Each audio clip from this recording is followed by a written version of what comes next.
Primero de nada, ¿qué es la descolonización?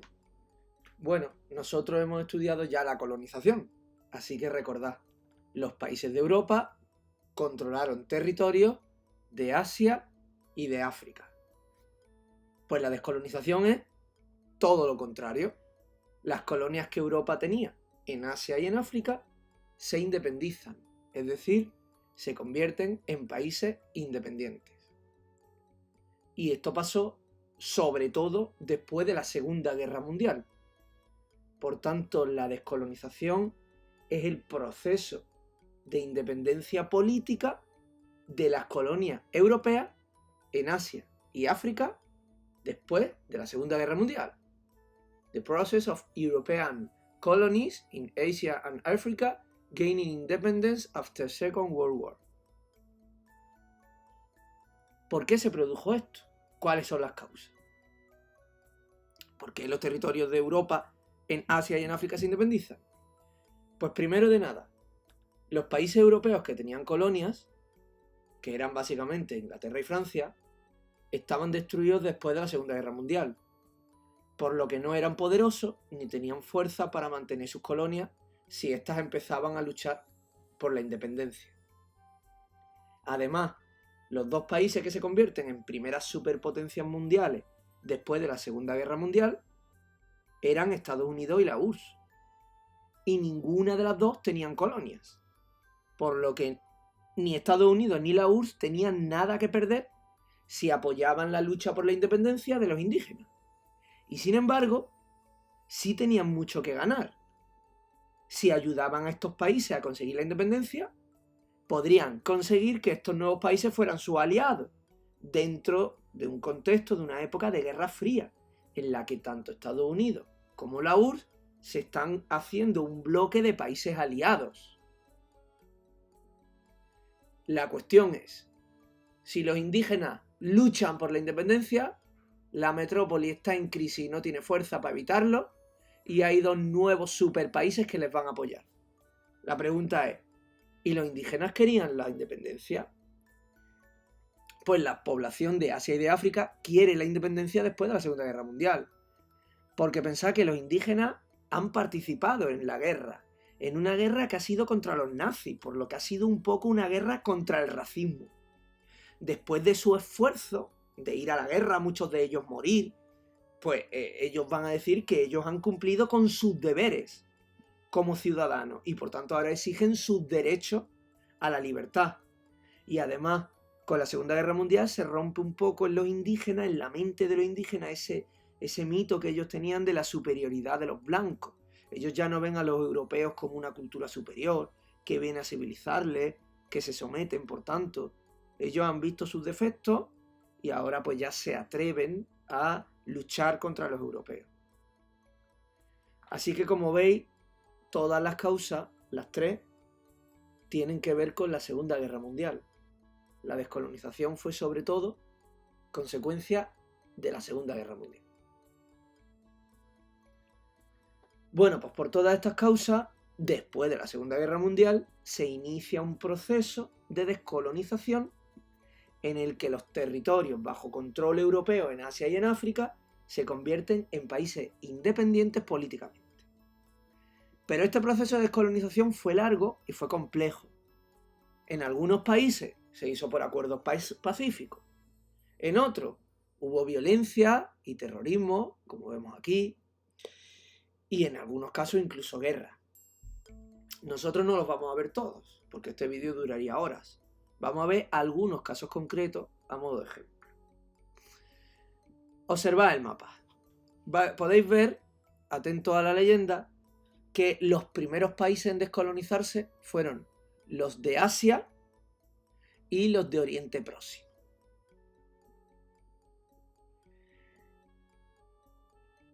El más destacado de todos ellos es la India. En la India destaca Gandhi, que es este hombre de aquí. ¿Quién era Gandhi? Gandhi era un abogado, pero por lo que es famoso no es por ser abogado. Él lideró la lucha por la independencia de los indios contra los ingleses, pero él luchaba sin violencia, con lo que él llamó la resistencia pasiva. Y la resistencia pasiva hizo muy populares formas de protesta no violentas que hoy pues son muy normales. Por ejemplo, la desobediencia civil, que la desobediencia civil es el boicot. Es decir, el incumplimiento colectivo de una norma que no consideramos justa.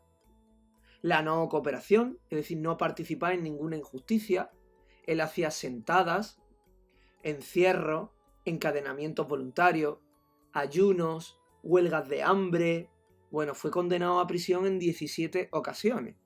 Y al final fue asesinado por un fanático musulmán mientras él estaba dando un discurso. Pero bueno, finalmente Inglaterra, después de tanta lucha y tanta resistencia, concedió la independencia a la India. Pero la India, el territorio que Inglaterra tenía en la India, se va a dividir en dos países. Uno, para la población de origen de religión hindú, que va a ser la India. Otro, para la gente de población musulmana, que va a ser Pakistán. Y estos dos países van a estar desde que nacieron enfrentados entre ellos porque se pelean por las fronteras, sobre todo por esta zona de aquí, que es Cachemira. Bueno, en Asia hay más conflictos, como que los de Vietnam, los de Corea, si nos vamos a Oriente Próximo, pues el de Israel y Palestina, que son conflictos que hemos visto ya en el vídeo de la Guerra Fría.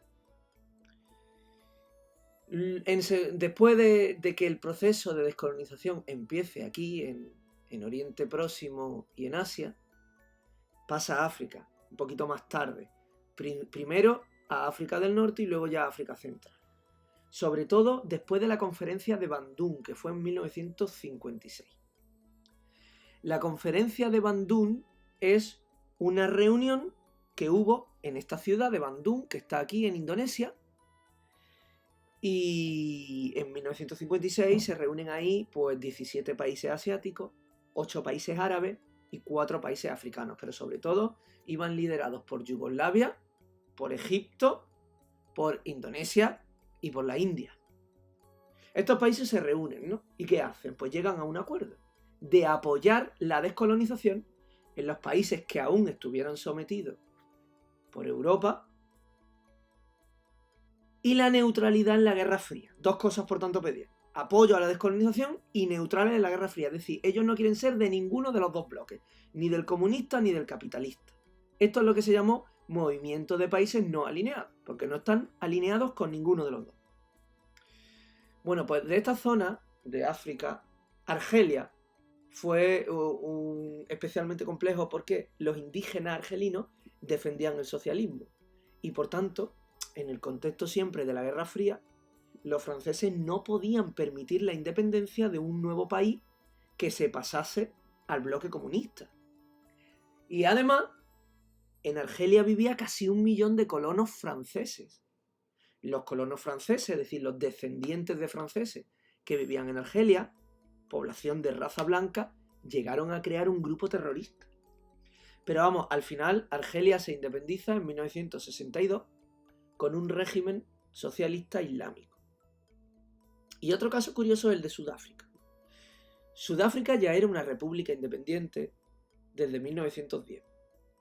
Pero en 1948 se inicia el régimen racista del apartheid. ¿Qué es el apartheid? Pues resulta que Sudáfrica había sido una colonia de poblamiento. Por tanto, en Sudáfrica había mucha población blanca. Pues el apartheid son unas leyes, que separaban a los blancos de los negros en Sudáfrica. Los negros no se podían casar con los blancos, ni podían tener relaciones sexuales ni siquiera. Los negros no podían votar, no podían ocupar cargos públicos. Los negros no podían entrar en las zonas de la ciudad de los blancos, en los barrios de los blancos, ni en sus universidades. Había playas para blancos, playas para negros, etc. Y esto duró hasta los años 80. Y bueno, hasta 1994 no habrá las primeras elecciones libres en Sudáfrica que puedan votar la población negra. Y ganó este hombre, que es Nelson Mandela, que había sido el que había liderado la lucha por los negros, la lucha de los negros por la igualdad, y bueno, tuvo muchos años en la cárcel. El África subsahariana fue la última zona en independizarse, y aquí entran las colonias españolas. El dictador Franco, de España, le concedió a Guinea la independencia, pero en Guinea empezó un régimen de dictadura muy dura, muy sanguinaria. El dictador se llamaba Macías. Pero la cosa sobre todo fue más compleja en el Sahara Occidental. El Sahara era de España. Y aquí la población saharaui creó un grupo para luchar por la independencia, que es el Frente Polisario. Los saharauis que luchan por la independencia. España prometió un referéndum. Pero Marruecos aprovechó que Franco estaba enfermo, muriéndose, y en 1975 organiza la Marcha Verde. Atento a la Marcha Verde. La Marcha Verde es que Marruecos ocupa el Sáhara, pero no con soldados, sino con un montón de población civil. Y España se quedó entre tener que decidir entre disparar a un montón de gente civil, no soldados, o retirarse. Y tenía que tomar esa decisión tan difícil en un momento en el que el jefe de Estado, Franco, estaba enfermo en un hospital. Así que al final España se retiró y el Sahara se repartió entre Marruecos y Argelia. Entre Marruecos y Mauritania, que me he equivocado. La guerra entre Marruecos y el Frente Polisario, es decir, la población saharaui, que eso sí les apoya a Argelia, pues ha seguido hasta hoy, ¿eh? Y todavía hoy siguen pidiendo un referéndum para independizarse, ahora ya no de España, sino de Marruecos. Donde no ha habido independencia es en Oceanía. Como curiosidad, por ejemplo, las islas de la Polinesia Francesa siguen siendo de Francia. Bueno, pues ya hemos visto cómo todos estos países de Asia y África consiguieron la independencia política formal. ¿Pero son de verdad independientes? Como vemos en este dibujo, las colonias eran el motor que movía la economía europea. Europa sacaba de aquí mano de obra, materias primas. ¿Esto ha cambiado? Pues no. Aún hoy, la economía de estos países se basa en exportar productos que son propiedad de empresas extranjeras multinacionales. Las minas de estos países de Asia y de África, o las plantaciones de cultivo, o los ranchos ganaderos, o las fábricas de la industria pertenecen a empresas europeas o norteamericanas. Se fabrica aquí y se exporta a estos países. De hecho, es que al tercer mundo ya hemos visto que se fueron sobre todo las fábricas que necesitaban mucha mano de obra, en condiciones pues con menos salario, incluso trabajo infantil, etc. Claro, todos los beneficios, todo el dinero que se gana con las minas, con las plantaciones, con las fábricas, pues terminan o bien en manos extranjeras o bien en manos de una minoría de ricos indígenas que colaboran con los europeos y los norteamericanos. Además, está el problema de la deuda externa. Vamos a ver qué es esto de la deuda externa. Europa y Estados Unidos prestaron dinero a estos nuevos países que se independizaban para que echasen a andar. Son países nuevos, vamos a ayudarles, vamos a darle un préstamo para que se organicen y funcionen. Y estos países pues lo que hicieron es endeudarse y más, y más, y más, y más cuando llegó la crisis del petróleo. Y entonces, bueno, una cosa económica muy técnica, pero los tipos de interés subieron. Total, que hoy, por ejemplo, los países africanos usan para pagar la deuda externa 4 veces más dinero que a salud y educación juntas. Claro, estos países no pueden construir carreteras, no pueden construir hospitales, no pueden construir colegios, porque todo el dinero que recaudan de los impuestos lo tienen que pagar a las deudas. Además, ni siquiera con eso les llega. No tienen suficiente para pagar las deudas. ¿Y qué hacen? Piden más préstamos para pagar los préstamos más antiguos. Así que cada vez se van endeudando más. Pide un préstamo, con eso pago el préstamo anterior y vuelvo a pedir un nuevo préstamo. Y bueno, ¿esto por qué ocurre? ¿Por qué estos gobiernos de estos nuevos países permiten esto, que las propiedades, que las riquezas estén en manos de extranjeros? ¿Y por qué se endeudan? Pues porque los nuevos países tienen gobiernos ineficaces, sin personal competente, con mucha corrupción. Esto se debe a los intereses occidentales. En la Guerra Fría, tanto Estados Unidos como la URSS intentan apoyar a los nuevos gobiernos de estos países, si son de su bloque. Aunque no sean democráticos, aunque sean gobiernos corruptos, siempre que les sea fiel en su bloque contra su enemigo, le apoyan. Y claro, los gobiernos que salen de la descolonización, pues son inestables. Casi nunca son democráticos.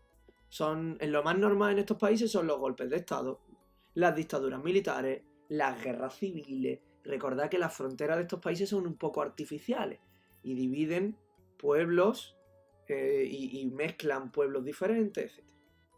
Como resultado, pues claro, son sociedades sin clases medias.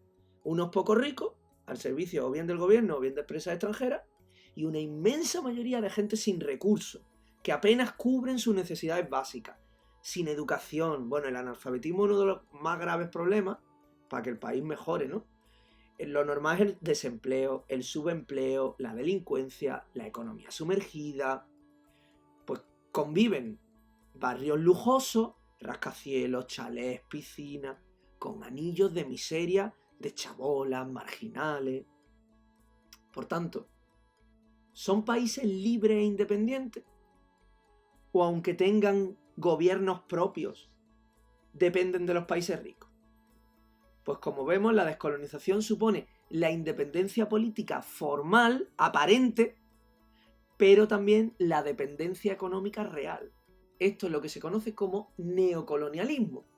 They are independent countries in theory, at least in a political level, although in fact they are depending on another countries in economy, culture.